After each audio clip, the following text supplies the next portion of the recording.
ಮಧ್ಯಯುಗೀನ ಭಾರತ ಇತಿಹಾಸದ ಕಾಲಾವಧಿ. ಮಧ್ಯಯುಗೀನ ಭಾರತ ಇತಿಹಾಸದ ಕಾಲಾವಧಿ ಸಿಂಧೂ ನಾಗರಿಕತೆಯಿಂದ 1206, ಕ್ರಿಸ್ತಶಕ 1206ರಿಂದ 1526, ಕ್ರಿಸ್ತಶಕ 1526ರಿಂದ 1707, ಕ್ರಿಸ್ತಶಕ 1206ರಿಂದ 1707. ಮಧ್ಯಯುಗೀನ ಭಾರತ ಇತಿಹಾಸದ ಕಾಲಾವಧಿ ಸುನೀಲ್ ಅವರು, ಅಭಿಜಿತ್ ಅವರು, ಮಲ್ಲು ಅವರು, ಸಾಯಿಬಗೌಡ ಅವರು, ಶರತ್ ಅವರು, ಕವಿತಾ ಪಾಟೀಲ್ ಇರುವಂತ ಉತ್ತರ ರೈಟ್ ಆನ್ಸರ್. ಮಧ್ಯಯುಗೀನ ಕಾಲದ ಭಾರತ ಇತಿಹಾಸದ ಕಾಲಾವಧಿ ಎಲ್ಲಿಂದ ಎಲ್ಲಿವರೆಗೆ ಅಂತಂದ್ರ ಕ್ರಿಸ್ತಶಕ 1206ರಿಂದ 1707ರವರೆಗೆ. ಕ್ರಿಸ್ತಶಕ 1206ರಿಂದ 1707ರವರೆಗೆ ಮಧ್ಯಯುಗೀನ ಭಾರತ ಇತಿಹಾಸ ಅಂತ ಹೇಳಿ ಗುರುತಿಸ್ತೀವಿ. ಕ್ರಿಸ್ತಶಕ 1206ರಿಂದ ಕ್ರಿಸ್ತಶಕ 1707ರವರೆಗೆ. Next question.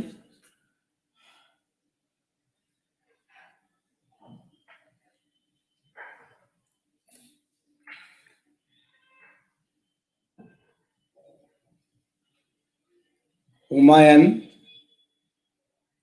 Babur, Akbar,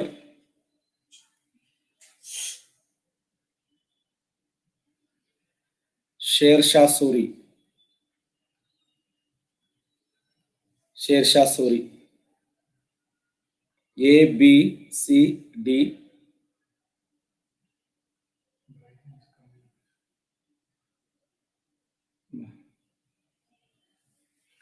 B C D A.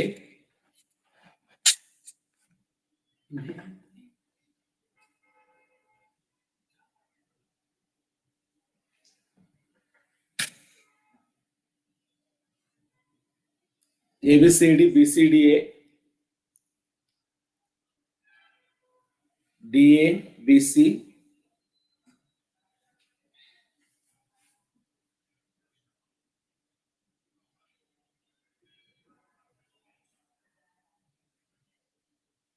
B A DC.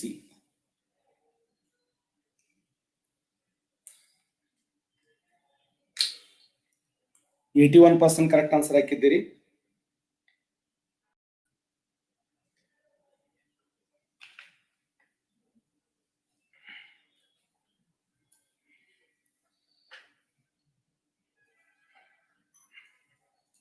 ಸರಿಯಾದಂತ ಉತ್ತರ BADC ರೈಟ್ ಆನ್ಸರ್. ನೋಡಿ, ಅನುಕ್ರಮವಾಗಿ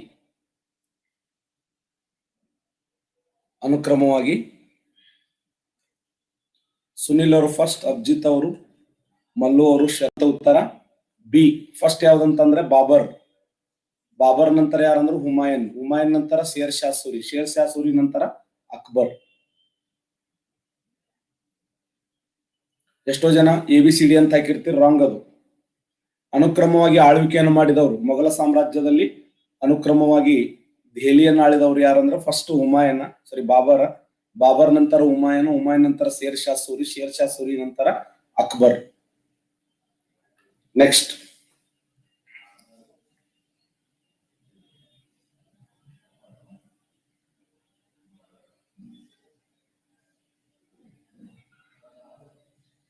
ಹಿಂದೂ ಧರ್ಮ,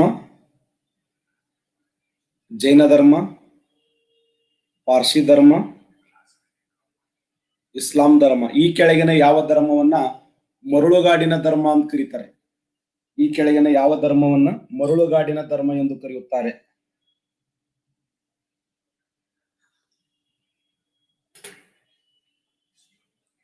ಈ ಕೆಳಗಿನ ಯಾವ ಧರ್ಮವನ್ನ ಮರಳುಗಾಡಿನ ಧರ್ಮ ಎಂದು ಕರೆಯುತ್ತಾರೆ ಅಂದ್ರ ಇಸ್ಲಾಂ ಧರ್ಮ. ನೋಡಿ, ಇಸ್ಲಾಂ ಧರ್ಮವನ್ನು ಮರಳುಗಾಡಿನ ಧರ್ಮ ಎಂದು ಕರೆಯುತ್ತಾರೆ. ಇಸ್ಲಾಂ ಧರ್ಮವನ್ನ ಮರಳುಗಾಡಿನ ಧರ್ಮ ಎಂದು ಕರೆಯುತ್ತಾರೆ. ಹಿಂದೂ ಧರ್ಮ, ಜೈನ ಧರ್ಮ, ಪಾರ್ಸಿ ಧರ್ಮ ಮತ್ತೆ ಇಸ್ಲಾಂ ಧರ್ಮ. ಯಾವ ಧರ್ಮವನ್ನ ಮರಳುಗಾಡಿನ ಧರ್ಮ ಎಂದು ಕರೆಯುತ್ತಾರೆ ಅಂದ್ರೆ ಇಸ್ಲಾಂ ಧರ್ಮವನ್ನ. ನೆಕ್ಸ್ಟ್.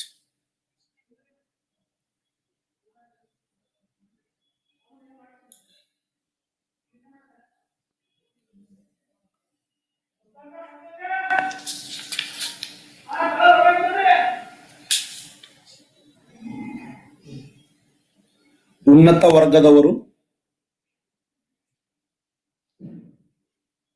IAS ಕೇಳಿದ ಪ್ರಶ್ನೆ ಇದು. ಉನ್ನತ ವರ್ಗದವರು ದೇವರಿಗೆ ಶರಣಾಗು, ದೇವರಿಗೆ ಶರಣಾಗು, ದೇವರಿಗೆ ಶರಣಾಗು, ಗುರುವಿನ ಬಳಿ ಕುಳಿತುಕೋ,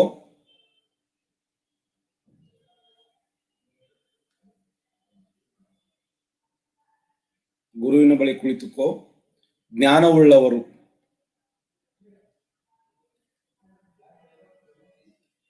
ಜ್ಞಾನವುಳ್ಳವರು. ಉನ್ನತ ವರ್ಗದವರು ದೇವರಿಗೆ ಶರಣಾಗು, ಗುರುವಿನ ಬಳಿ ಕುಳಿತುಕೋ, ಜ್ಞಾನವುಳ್ಳವರು.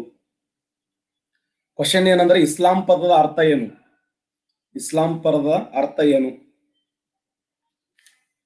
ಉನ್ನತ ವರ್ಗದವರು ದೇವರಿಗೆ ಶರಣಾಗು, ಗುರುವಿನ ಬಳಿ ಕುಳಿತುಕೋ, ಜ್ಞಾನವುಳ್ಳವರು.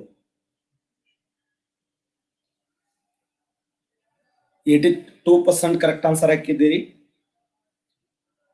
ಇಸ್ಲಾಂ ಪದದ ಅರ್ಥ ಏನು ಅಂದ್ರೆ ದೇವರಿಗೆ ಶರಣಾಗು. ನೋಡಿ, ದೇವರಿಗೆ ಶರಣಾಗು, ದೇವರಿಗೆ ಶರಣಾಗು ಎಂದರ್ಥ. Next question.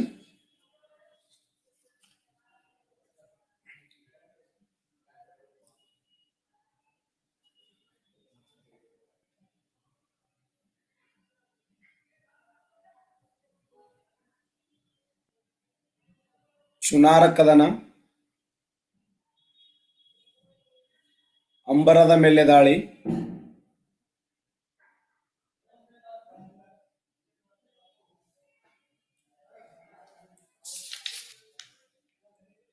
ಹಲ್ದಿಘಾಟ್ ಕದನ,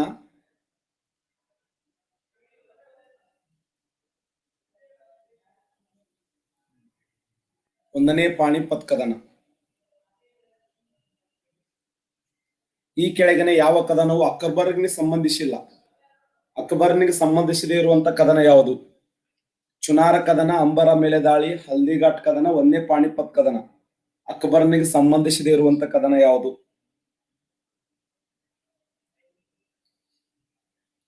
ಯಾವ ಕದನ ಅಕ್ಬರ್ಗೆ ಸಂಬಂಧಿಸಿಲ್ಲ ಅಂದ್ರೆ ಒಂದನೇ ಪಾಣಿಪತ್ ಕದನ ಸಂಬಂಧಿಸಿಲ್ಲ ನೋಡಿ.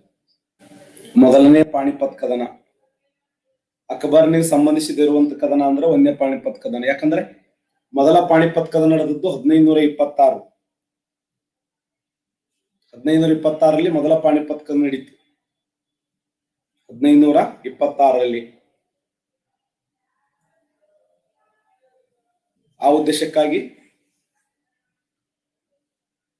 ಮೊದಲನೇ ಪಾಣಿಪತ್ ಕದನ ಯಾರಿಗೆ ಸಂಬಂಧಪಟ್ಟಿಲ್ಲ ಅಂದ್ರೆ ಅಕ್ಬರ್ನಿಗೆ ಸಂಬಂಧಪಟ್ಟಿಲ್ಲ. ಇಲ್ಲಿ ಮೊದಲ ಪಾಣಿಪತ್ ಕದನ ಬಾಬರ್ ಮತ್ತು ಇಬ್ರಾಹಿಂ ಲೋಧಿಯ ಮಧ್ಯೆ ನಡೀತದೆ. ಹರಿಯಾಣ ರಾಜ್ಯದ ಪಾಣಿಪತ್ ಎಂಬ ಸ್ಥಳದಲ್ಲಿ ಬಾಬರ್ ಮತ್ತು ಇಬ್ರಾಹಿಂ ಲೋಧಿಯ ಮಧ್ಯದಲ್ಲಿ 1526ರಲ್ಲಿ ಮೊದಲ ಪಾಣಿಪತ್ ಕದನ ನಡೀತದೆ. ಚುನಾರ ಕದನ, ಅಂಬರ ಕಾಳಗ, ಹಲ್ದಿಘಾಟ್ ಕದನ, ಈ ಮೂರು ಕದನಗಳು ಅಕ್ಬರ್ನಿಗೆ ಸಂಬಂಧಪಟ್ಟರೆ ಒಂದನೇ ಪಾಣಿಪತ್ ಕದನ ಯಾರಿಗೆ ಸಂಬಂಧಿಸಿಲ್ಲ ಅಂದ್ರೆ ಅಕ್ಬರ್ನಿಗೆ ಸಂಬಂಧಿಸಿದಿರುವಂತ ಕದನ.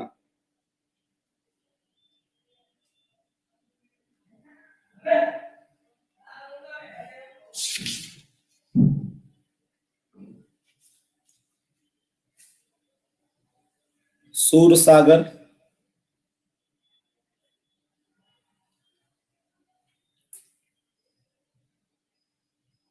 ರಾಮ ಚರಿತೆ ಮಾನಸ, ಸೂರಸಾಗರ್, ರಾಮಚರಿತ ಮಾನಸ,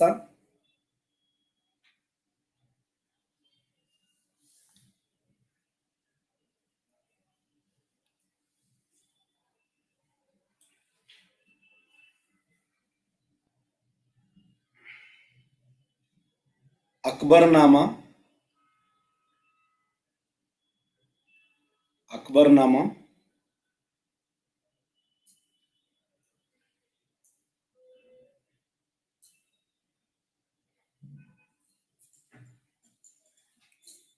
ರಾಜತರಂಗಿಣಿ.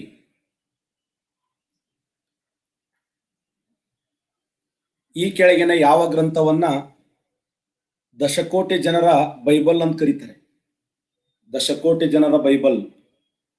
ಈ ಕೆಳಗಿನ ಯಾವ ಕೃತಿಯನ್ನ ದಶಕೋಟಿ ಜನರ ಬೈಬಲ್ ಎಂದು ಕರೆಯುತ್ತಾರೆ? ಸೂರಸಾಗರ್, ರಾಮಚರಿತೆ ಮಾನಸ, ಅಕ್ಬರ್ನಾಮ, ರಾಜತರಂಗಿಣಿ. ಯಾವ ಕೃತಿಯನ್ನ, ಯಾವ ಗ್ರಂಥವನ್ನ ದಶಕೋಟಿ ಜನರ ಬೈಬಲ್ ಎಂದು ಕರೆಯುತ್ತಾರೆ? ಯಾರವ್ರು ಅಕ್ಬರ್ ನಾಮ ಹಾಕಿದವರು? ಅಕ್ಬರ್ ನಾಮ ಕರೀತಾರ? ಶರತ್, ಮಲ್ಲು, ಹರೀಶ್, ಕವಿತಾ ಪಾಟೀಲ್, ಈಶ್ವರ್.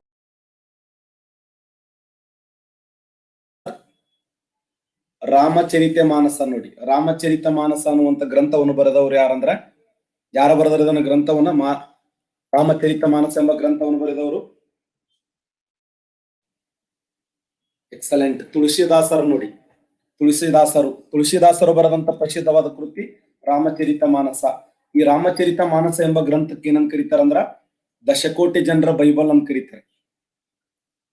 ಯಾರನ್ನ ಹಿಂದೂಸ್ತಾನ ಸಂಗೀತದ ಪಿತಾಮಹ ಎಂದು ಕರೆಯುತ್ತಾರೆ? ಹಿಂದೂಸ್ತಾನಿ ಸಂಗೀತದ ಪಿತಾಮಹ ಯಾರು? ಎಕ್ಸಲೆಂಟ್ ತಾನ್ಸೇನ್. ತಾನ್ಸೇನ್ ನನ್ನ ಹಿಂದೂಸ್ತಾನಿ ಸಂಗೀತದ ಪಿತಾಮಹ ಅಂತ ಕರೀತಾರೆ ನೋಡಿ. ತಾನ್ಸೇನ್ ಯಾರ ಆಸ್ಥಾನದಲ್ಲಿದ್ದನು ಅಂದ್ರ, ತಾನ್ಸೇನ್ ಯಾರ ಆಸ್ಥಾನದಲ್ಲಿದ್ದನು? ಎಕ್ಸಲೆಂಟ್ ಅಕ್ಬರ್ನ ಆಸ್ಥಾನದಲ್ಲಿದ್ದನು ಅಂತ. ತಾನ್ಸೇನ್ ಯಾರ ಆಸ್ಥಾನದಲ್ಲಿದ್ದನು? ಅಕ್ಬರ್ನ ಆಸ್ಥಾನದಲ್ಲಿ. ಈ ರಾಮಚರಿತ ಮಾನಸ ಅನ್ನುವಂತ ಗ್ರಂಥವನ್ನ ದಶಕೋಟಿ ಜನರ ಬೈಬಲ್ ಅಂತ ಹೇಳಿ ಕರೀತಾರೆ. ನೆಕ್ಸ್ಟ್,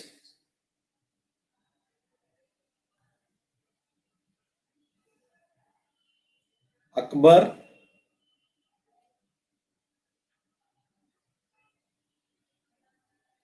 ಹುಮಾಯೂನ್, ಜಹಾಂಗೀರ್, ಶಹಜಾನ್.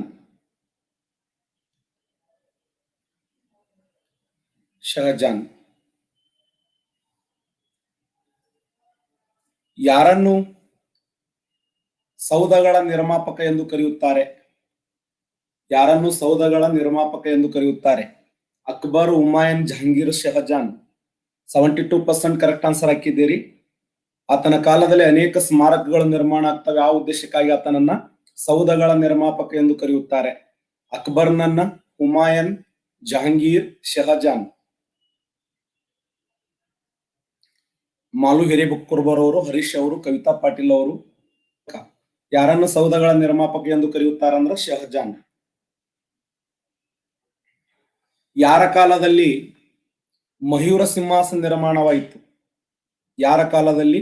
ದೆಹಲಿಯಲ್ಲಿ ಭಾರತದ ಅತಿ ದೊಡ್ಡ ಜಾಮಿಯಾ ಮಸೀದಿ ನಿರ್ಮಾಣ ಮತ್ತು 1 ಕೋಟಿ ವೆಚ್ಚದಲ್ಲಿ ಮಯೂರ ಸಿಂಹಾಸನ ನಿರ್ಮಾಣವಾಯಿತು. ಯಾರ ಕಾಲದಲ್ಲಿ? ಅಕ್ಬರ್ನ ಕಾಲದಲ್ಲಿ, ಹುಮಾಯೂನ್ನ ಕಾಲದಲ್ಲಿ, ಜಹಾಂಗೀರ್ನ ಕಾಲದಲ್ಲಿ, ಶಹಜಾನ್ನ ಕಾಲದಲ್ಲಿ.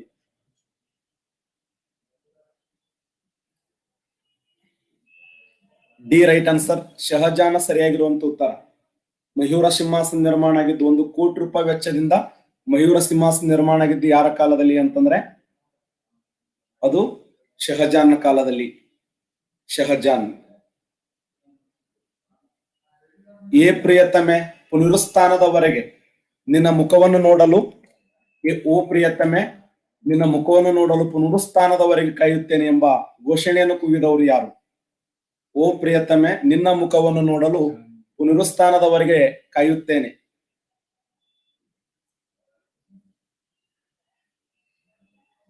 %53 ಕರೆಕ್ಟ್ ಆನ್ಸರ್ ಹಾಕಿದ್ದೀರಿ. ಶಹಜಾನ್ ಹಾಕಿರಿ 40%. ಸರಿಯಾಗಿರುವಂತ ಉತ್ತರ ಜಹಾಂಗೀರ್ ನೋಡಿ. ಜಹಾಂಗೀರ್ನ ಮೂಲ ಹೆಸರು ಏನಂದ್ರೆ ಸಲೀಂ. ಅಸಹ್ಯ ಮಾಡ್ರಿ, ಅದನ್ನ ನಾ ಅಸಹ್ಯ ಮಾಡಿಲ್ಲ. ಜಹಾಂಗೀರ್ನ ಮೂಲ ಹೆಸರು ಸಲೀಂ. ಸಲೀಂ ಮತ್ತು ಅನಾರ್ಕಲಿ ಅಂತ ಕರೀತಾರಲ್ಲ. ಅನಾರ್ಕಲಿ ಮರಣ ಅಪ್ಪಿದಂತ ಸಮಯದಲ್ಲಿ ಈತ 100 ಜನಗಳ ಪಕ್ಕದಲ್ಲಿ ಇರ್ತಾನೆ. ಅಂತ್ಯ ಸಂಸ್ಕಾರಕ್ಕೂ ಹೋಗಂಗಿಲ್ಲ. ಆ ಸಮಯದಲ್ಲಿ ಲಾಸ್ಟ್ ಮೂಮೆಂಟ್ ದಲ್ಲಿ ದಿಲ್ಖುಷ್ ಮೈದಾನದಲ್ಲಿ ಅಂತ್ಯ ಸಂಸ್ಕಾರ ಮಾಡಿದಂತ ಅನಾರ್ಕಲಿಯ ಏನು ಸಮಾಧಿಯ ಮುಂದ್ಗಡೆ ಹೋಗಿ ಏನ್ ಹೇಳ್ತಾನಂದ್ರೆ, ನಿನಗೆ ನಾನು ಅನ್ಯಾಯ ಮಾಡಿದೆ, ನನ್ನಿಂದ ನಿನಗೆ ಸಾಕಷ್ಟು ಅನ್ಯಾಯವಾಯ್ತು, ನಿನ್ನಂತ ಮಡದಿಯನ್ನು ಪಡಬೇಕಾದ್ರೆ ಬಹಳಷ್ಟು ಪುಣ್ಯ ಮಾಡಿದ್ದೆ, ಅದಕ್ಕ ಪುನರುತ್ಥಾನದವರೆಗೆ ನಿನ್ನ ಮುಖವನ್ನ ನಾನು ಕಾಯುತ್ತೇನೆ ಅಂತ. ಬಹಳ ಅದ್ಭುತವಾಗಿರುವಂತ ಸ್ಟೋರಿ ಅದು ಜಹಾಂಗೀರ್. ಯಾಕಂದ್ರೆ ಆ ಸಲೀಂ ಮತ್ತು ಅನಾರ್ಕಲಿ ಅನ್ನೋದು ಭಾರತ ದೇಶದ ಇತಿಹಾಸದಲ್ಲಿ, ಬರೇ ಭಾರತ ಅಲ್ಲ ಪ್ರಪಂಚದ ಇತಿಹಾಸದಲ್ಲಿ ಅದೊಂದು ಮೈಲುಗಲ್ಲು, ಸಲೀಂ ಅನಾರ್ಕಲಿ ಅನ್ನುವಂಥದ್ದು. ಮೊಬೈಲ್ ಸ್ಟ್ರಕ್ ಆಗಿ ಹೋಯ್ತು ನೋಡಿ. ಅಂತ ಒಂದು ಅದ್ಭುತವಾದ ಶಕ್ತಿ ಯಾವ್ದಂದ್ರೆ ಆ 100 ಜನ. ಆ ಸ್ಟೋರಿ ಹೇಳದ್ರಾಗೆ ಮೊಬೈಲ್ ಸ್ಟ್ರಕ್ ಆಗಿ ಹೋಗ್ತು ಅಂದ್ರೆ.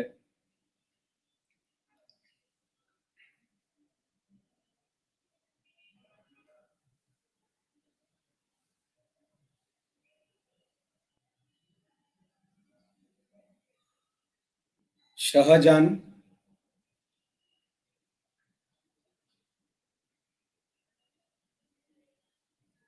ಜಹಾಂಗೀರ್,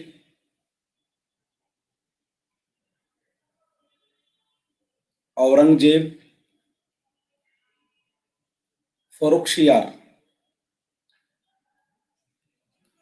ಯಾರ ಕಾಲದಲ್ಲಿ ಬ್ರಿಟಿಷರಿಗೆ ಬಂಗಾಳ, ಬಿಹಾರ, ಒಡಿಸ್ಸಾ ಪ್ರಾಂತ್ಯಗಳಲ್ಲಿ ತೆರಿಗೆ ರಹಿತ ವ್ಯಾಪಾರಕ್ಕೆ ಅವಕಾಶ ಸಿಕ್ಕಂಗಾಯ್ತು? ಶಹಜಾನ್, ಜಹಾಂಗೀರ್, ಔರಂಗಜೇಬ್, ಫರುಖ್-ಶಿಯಾರ್ ಯಾರ ಕಾಲದಲ್ಲಿ ಬಂಗಾಳ, ಬಿಹಾರ, ಒರಿಸ್ಸಾ ಪ್ರಾಂತ್ಯಗಳಲ್ಲಿ ಬ್ರಿಟಿಷರಿಗೆ ತೆರಿಗೆ ರಹಿತ ವ್ಯಾಪಾರಕ್ಕೆ ಅವಕಾಶ ಸಿಕ್ಕಿತ್ತು? ಶಹಜಾನ್, ಜಹಾಂಗೀರ್, ಔರಂಗಜೇಬ್, ಫರುಖ್-ಶಿಯಾರ್.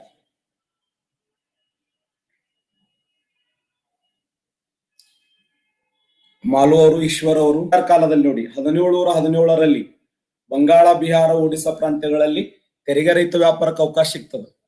ತೆರಿಗೆ ರಹಿತ ವ್ಯಾಪಾರಕ್ಕೆ ಯಾಕೆ ಅವಕಾಶ ಕೊಟ್ಟ ಅಂದ್ರ ಆತ ಅನಾರೋಗ್ಯದಿಂದ ಬಳಲ್ತಾ ಇದ್ದ. ಅನಾರೋಗ್ಯದಿಂದ ಬಳಲುತ್ತಿರುವಂತ ಸಮಯದಲ್ಲಿ ಹ್ಯಾಮಿಲ್ಟನ್ ಅನ್ನುವಂತ ಒಬ್ಬ ವೈದ್ಯಾಧಿಕಾರಿ ಈತನಿಗೆ ಚಿಕಿತ್ಸೆ ಕೊಡ್ತಾನೆ.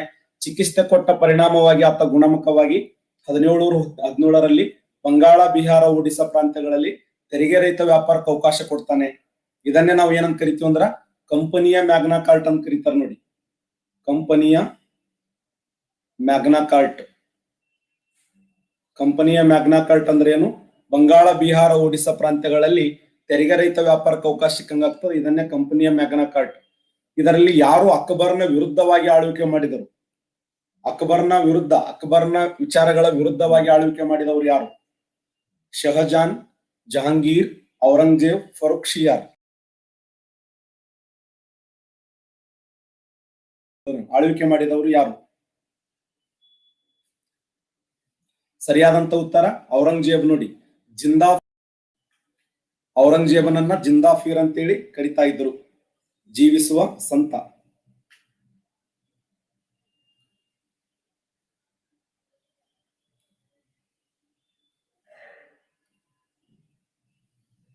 Next question.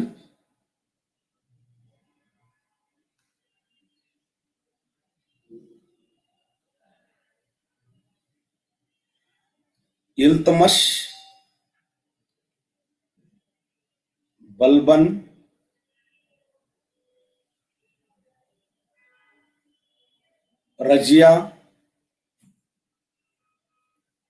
ರಜಿಯಾ ಬೇಗಂ,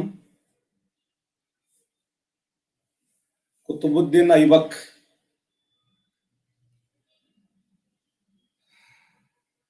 ಮೊಟ್ಟ ಮೊದಲ ಬಾರಿಗೆ ಗುಲಾಮಿ ಸಂತತಿಯನ್ನ ಸ್ವತಂತ್ರವಾಗಿ ಆಳ್ವಿಕೆ ಮಾಡಿದವರು ಯಾರು? ಗುಲಾಮಿ ಸಂತತಿಯಲ್ಲಿ ಸ್ವತಂತ್ರವಾಗಿ ಆಳ್ವಿಕೆ ಮಾಡಿದವರು ಯಾರು? ಇಲ್ತುಮಶ್, ಬಲ್ಬನ್, ರಜಿಯಾ ಬೇಗಂ, ಕುತುಬುದ್ದೀನ್ ಐಬಕ್. ಮೊಟ್ಟ ಮೊದಲ ಕಾಲದಲ್ಲಿ ದೆಹಲಿಯಲ್ಲಿ ಮೊಟ್ಟ ಮೊದಲ ಬಾರಿಗೆ ಸ್ವತಂತ್ರವಾಗಿ ಆಳ್ವಿಕೆ ಮಾಡಿದವರು ಯಾರು? ಇವರೆಲ್ಲ ಸ್ವತಂತ್ರ. ಇವರಲ್ಲಿ ಮೊಟ್ಟ ಮೊದಲ ಬಾರಿಗೆ ಸ್ಟಕ್ ಆಗ್ತಾ ಇದೆ. ಸ್ವತಂತ್ರ ಆಳ್ವಿಕೆ ಮಾಡಿದವರು ಯಾರಂದ್ರ ಇಲ್ತುಮಶ್. ರೈಟ್ ಆನ್ಸರ್ ನೋಡಿ. ಈ ಕೆಳಗಿನ ಯಾವ ನಾಯಕರ ಕಾಲದಲ್ಲಿ 40 ನಂಬಿಗಸ್ತ ಸರ್ದಾರರ ಒಕ್ಕೂಟ ಚಹಲ್ಗಾನಿ ಒಕ್ಕೂಟವನ್ನು ನಿರ್ಮಾಣ ಮಾಡಿದವರು ಯಾರು? ಚಹಲ್ಗಾನಿ ಒಕ್ಕೂಟವನ್ನ, ತನಗೆ ಬೇಕಾಗಿರುವಂತ 40 ಜನರ ಒಕ್ಕೂಟವನ್ನ ಚಹಲ್ಗಾನಿ ಒಕ್ಕೂಟ ಅಂತ ಕರೀತಾರೆ. ಅಂತ ಚಹಲ್ಗಾನಿ ಒಕ್ಕೂಟವನ್ನು ರಚನೆ ಮಾಡಿಕೊಂಡವರು ಇಲ್ತುಮಶ್, ಬಲ್ಬನ್, ರಜಿಯಾ ಬೇಗಂ, ಕುತುಬುದ್ದೀನ್ ಐಬಕ್. ಸರಿಯಾದಂತ ಉತ್ತರ ರೈಟ್ ಆನ್ಸರ್ ಇಲ್ತುಮಶ್ ನೋಡಿ. 40 ಸರ್ದಾರರ ಒಕ್ಕೂಟವನ್ನ, ತನಗೆ ಬೇಕಾಗಿರುವಂತ ತನ್ನ ಸುತ್ತಲೂ 40 ಏನು ಸರ್ದಾರರ ಒಕ್ಕೂಟವನ್ನ, ಚಹಲ್ಗಾನಿ ಒಕ್ಕೂಟವನ್ನು ನಿರ್ಮಾಣ ಮಾಡಿಕೊಂಡವ್ರು ಯಾರಂದ್ರೆ ಇಲ್ತುಮಶ್. ಚಹಲ್ಗಾನಿ ಒಕ್ಕೂಟವನ್ನ. ಸಿಜ್ದಾ ಮತ್ತು ಪೈಬೋಸ್ ಪದ್ಧತಿಯನ್ನು ಜಾರಿಗೆ ತಂದವರು ಯಾರು? ಸಿಜ್ದಾ ಮತ್ತು ಪೈಬೋಸ್ ಪದ್ಧತಿಗಳನ್ನ ಜಾರಿಗೆ ತಂದವರು. ಸಿಜ್ದಾ ಮತ್ತು ಪೈಬೋಸ್ ಪದ್ಧತಿಗಳನ್ನ ಇಸ್ಲಾಂ ಧರ್ಮದ ದೈವಿಕ ಸಿದ್ಧಾಂತಗಳಾಗಿರುವಂತ ಸಿಜ್ದಾ ಮತ್ತು ಸ್ಟಕ್ ಆಗ್ತಾ ಇದೆ. ಅದು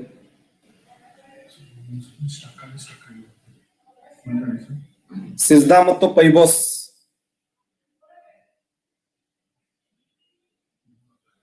ಬರಲ್ಲ. ಸಿಜ್ದಾ ಮತ್ತು ಪೈಬೋಸ್ ಪದ್ಧತಿಗಳನ್ನು ಜಾರಿಗೆ ತಂದವರು ಯಾರಂದ್ರ ಬಲ್ಬನ್. ಸಿಜ್ದಾ ಎಂದರೆ ಸುಲ್ತಾನ ಕಂಡ ತಕ್ಷಣ ಶಿರಸಾಷ್ಟಾಂಗ ನಮಸ್ಕಾರ ಮಾಡುವಂಥದ್ದು. ಶಿರಸಾಷ್ಟಾಂಗ ನಮಸ್ಕಾರ ಮಾಡುವ ಪದ್ಧತಿಗೆ ಸಿಜ್ದಾ ಅಂತ ಕರೀತಾರೆ. ಶಿರಸಾಷ್ಟಾಂಗ ನಮಸ್ಕಾರ ಮಾಡಿ ಆತನ ಪಾದಗಳನ್ನ ಚುಂಬಿಸುವಂತ ಪದ್ಧತಿಗೆ ಪೈಬೋಸ್ ಅಂತ ಕರೀತಾರೆ. ಆತನ ಪಾದಗಳನ್ನ ಚುಂಬಿಸುವಂತ ವ್ಯವಸ್ಥೆಗೆ ಪೈಬೋಸ. ಸುಲ್ತಾನ ಕಂಡ ತಕ್ಷಣ ಶಿರಸಾಷ್ಟಾಂಗ ನಮಸ್ಕಾರ ಮಾಡುವ ಪದ್ಧತಿಗೆ ಸಿಜ್ದಾ. ಇಂಥ ಒಂದು ಸಿಜ್ದಾ ಮತ್ತು ಪೈಬೋಸ್ ಪದ್ಧತಿಗಳನ್ನ ಜಾರಿಗೆ ತಂದವರು ಯಾರಂದ್ರ ಗಿಯಾಸುದ್ದೀನ್ ಬಲ್ಬನ್. ಗಿಯಾಸುದ್ದೀನ್ ಬಲ್ಬನ್ ಅಂತ ಹೇಳಿ ಕರಿತೀವಿ. ಮೊಟ್ಟ ಮೊದಲ ಬಾರಿಗೆ ತನ್ನ ಆಸ್ಥಾನದಲ್ಲಿರುವಂತ ಸಂಪತ್ತನ್ನ ಪ್ರದರ್ಶನ ಮಾಡುವಂತ ಉದ್ದೇಶಕ್ಕಾಗಿ, ತನ್ನ ಆಸ್ಥಾನದಲ್ಲಿರುವ ಸಂಪತ್ತನ್ನ ಪ್ರದರ್ಶನಕ್ಕಿಡುವ ಸಲುವಾಗಿ ನವರೋಜ್ ಉತ್ಸವನ ಆರಂಭ ಮಾಡಿದವರು ಯಾರು? ನವರೋಜ್ ಉತ್ಸವನ ಆರಂಭಿಸಿದಂತ ದೆಹಲಿಯ ಸುಲ್ತಾನ ಯಾರು? ಇಲ್ತುಮಶ್, ಬಲ್ಬನ್, ರಜಿಯಾ ಬೇಗಂ, ಕುತುಬುದ್ದೀನ್ ಐಬಕ್. 65% ಕರೆಕ್ಟ್ ಆನ್ಸರ್ ಹಾಕಿದ್ದೀರಿ. ಸರಿಯಾಗಿರುವಂತ ಉತ್ತರ ಗಿಯಾಸುದ್ದೀನ್ ಬಲ್ಬನ್ ರೈಟ್ ಆನ್ಸರ್ ನೋಡಿ. ದೆಹಲಿಯ ಸಾಮ್ರಾಜ್ಯದಲ್ಲಿ ಮೊಟ್ಟ ಮೊದಲ ಬಾರಿಗೆ ತನ್ನ ಸಾಮ್ರಾಜ್ಯದ ಸಂಪತ್ತನ್ನ ಪ್ರದರ್ಶನ ಇಡುವ ಸಲುವಾಗಿ ನವರೋಜ್ ಉತ್ಸವನ ಆರಂಭ ಮಾಡಿದವರು ಯಾರಂದ್ರೆ ಬಲ್ಬನ್. Famous question. ನವರೋಜ್ ಉತ್ಸವನ್ನ ಆರಂಭ ಮಾಡಿರ್ತಕ್ಕಂಥ ಕೀರ್ತಿ ಯಾರಿಗೆ ಸಲ್ತು ಅಂದ್ರೆ ಗಿಯಾಸುದ್ದೀನ್. 3 ವರ್ಷ 6 ತಿಂಗಳು 6 ದಿನಗಳ ಕಾಲ ಆಳ್ವಿಕೆ ಮಾಡಿರ್ತಕ್ಕಂಥ ಸುಲ್ತಾನ್. ದೆಹಲಿಯನ್ನ 3 ವರ್ಷ 6 ತಿಂಗಳು 6 ದಿನಗಳ ಕಾಲ ದೆಹಲಿಯ ಸಾಮ್ರಾಜ್ಯವನ್ನ ಆಳಿದಂತ ಏಕೈಕ ಮಹಿಳೆ ಯಾರಂದ್ರೆ ರಜಿಯಾ ಸುಲ್ತಾನ್ ಬಿ. 3 ವರ್ಷ 6 ತಿಂಗಳು 6 ದಿನಗಳ ಕಾಲ ಆಳ್ವಿಕೆ ಮಾಡಿರ್ತಕ್ಕಂಥ ಹೆಣ್ಣು ಮಗಳು. ಇಡೀ ಪ್ರಪಂಚದಲ್ಲಿ ಮೊಟ್ಟ ಮೊದಲ ಬಾರಿಗೆ ಪರದಾ ಪದ್ಧತಿಯನ್ನು ವಿರೋಧಿಸಿದ ಮೊದಲ ಮಹಿಳೆ. ಇಸ್ಲಾಂ ಧರ್ಮದಲ್ಲಿರುವಂತ ಪರದಾ ಪದ್ಧತಿ, ಹೆಣ್ಣು ಮಕ್ಕಳ ಮೇಲಿರುವಂತ ಪರದಾ ಪದ್ಧತಿಯನ್ನು ವಿರೋಧ ಮಾಡಿದಂತ ಮೊಟ್ಟ ಮೊದಲ ಮಹಿಳೆ ಯಾರಂದ್ರೆ ರಜಿಯಾ ಸುಲ್ತಾನ್ ಬಿ ಅಥವಾ Razia Begum.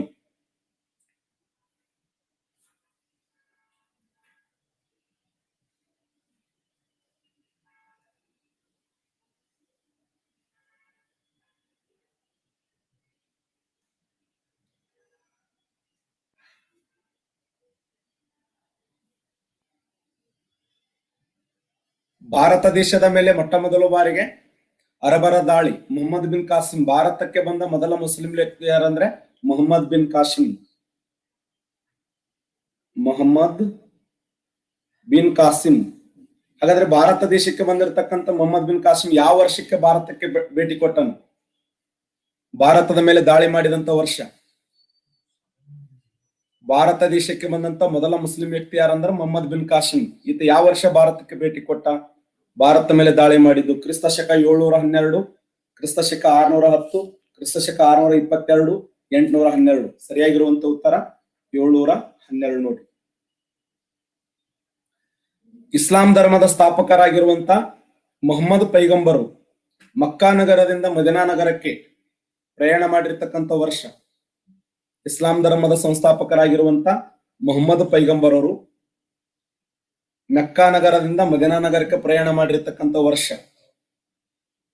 C 622 right answer ನೋಡಿ. ಕ್ರಿಸ್ತ ಶಕ 622ರಲ್ಲಿ ಇಸ್ಲಾಂ ಧರ್ಮದ ಇತಿಹಾಸದಲ್ಲಿ ಇದನ್ನ ಏನಂತ ಕರೀತಾರಂದ್ರ ಹಿಜರಾ ಶಕೆ ಅಂತ ಕರೀತಾರ ನೋಡಿ. ಇಸ್ಲಾಂ ಧರ್ಮದ ಇತಿಹಾಸದಲ್ಲಿ ಇದನ್ನ ಏನಂತ ಕರೀತಾರಂದ್ರೆ ಹಿಜರಾ ಶಕೆ. ಇದು ಫೇಮಸ್ ಆಗಿರುವಂತ ಪ್ರಶ್ನೆ. ಇಸ್ಲಾಂ ಧರ್ಮದ ಇತಿಹಾಸದಲ್ಲಿ ಯಾವ ಶಕೆ ಅಂತ ಕರೀತಾರೆ?